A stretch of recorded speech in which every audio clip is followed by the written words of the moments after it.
పిల్లలందరినీ కూర్చుండబెట్టుకొని మరుసటి నాడు నాగుల పంచమి రోజున ఉదయం వారిని కూర్చుండబెట్టుకొని ఆ పుట్ట ఎక్కడైతే ఇంట్లో ఏర్పాటు చేసుకున్నామో చిన్న హారతి ఇచ్చి ఆ పిల్లల చేతికి రక్ష కడుతూ ఒక చిన్న కథ చెప్పాలి.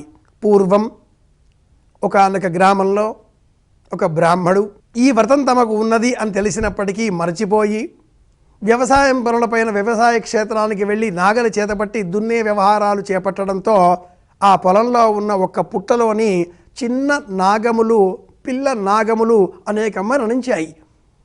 దాంతో ఆ తల్లి పాముకు బాగా కోపం వచ్చేసింది.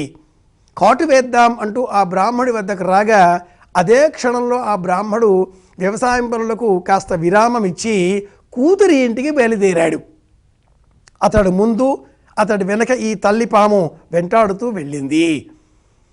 గబగబా వెళ్ళిన ఆ బ్రాహ్మడు కూతురి ఇంటి లోనికి వెళ్ళిపోయాడు. సర్పం లోనికి వెళ్ళకుండా బయటే ఆగిపోయింది. ఎందుకంటే ఆ కూతురు ఈ వ్రతం ఆచరించింది. ప్రధాన ద్వారం గుమ్మానికి ఇరువైపులా నాగములు చిత్రింపబడి ఉన్నాయి.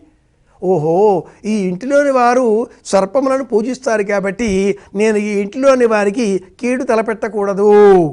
అబ్బో, ఇక్కడ కేజీ చీరలు కొంటే అర కేజీ చీరలు ఫ్రీ అంట. మంగళ్య షాపింగ్ మాల్, కేజీల్లో సేల్, టన్నుల్లో ఆనందం అంటూ ఆ ద్వారం బయటే ఆ సర్పం ఆగిపోయింది. లోనికి వచ్చిన తండ్రిని చూచిన ఆ కూతురు సంతోషంతో ఆహ్వానించి మంచి తీర్థం ఇచ్చి, అనంతరం మీరు ఈరోజు నాగపంచమి పూజ చెయ్యలేదా?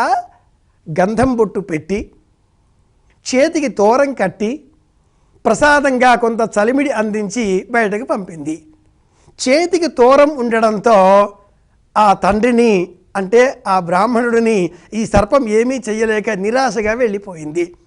వ్రతం వివరం జ్ఞాపకం వచ్చిన అనంతరం ఆ బ్రాహ్మణుడు నేరుగా ఇంటికి వెళ్ళాడు. ఇంట్లో ఈ వ్రతాన్ని ఆచరించాడు. చిన్నారి బాలబాలికలు ఇంట్లో ఎంతమంది ఉంటారో వారందరి కోసం కూడా ఈ సర్పానికి సంబంధించిన రక్ష కట్టాడు. ఈ కథ చెప్పాలి. ఇది ఒక కథ.